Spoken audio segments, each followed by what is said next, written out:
Nirmala Sitharaman already Lok Sabha में income tax bill 2025 announce कर दिया है और जो हमारे 65 years old income tax act को रिप्लेस करने वाला है।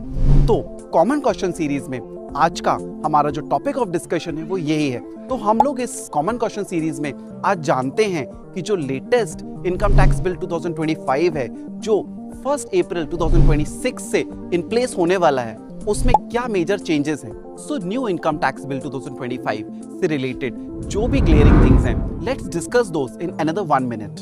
भारत का इनकम टैक्स एक्ट 1961 में बना और 1 अप्रैल 1962 से लागू हुआ। Likewise new income tax act 2025 में बना और 1 अप्रैल 2026 से लागू होने वाला है।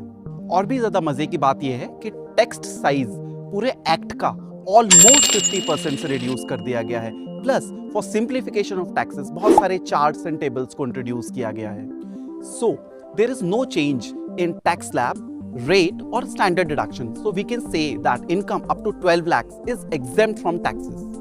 Going forward, हम लोग देखेंगे कि इनकम टैक्स एक्ट से इन्होंने प्रीवियस ईयर और असेसमेंट ईयर दोनों को कॉन्सेप्ट को खत्म कर दिया है। इसकी जगह ये कॉन्सेप्ट जो लेके आए हैं that is tax year. So finally we have this financial year and the tax year concept. Next is even the income tax return is filed after the due date, the refunds can be claimed, which provision is not available right now in the old income tax act. Pre-construction interest can be claimed as deduction for both the property in which you reside or the property which you let out.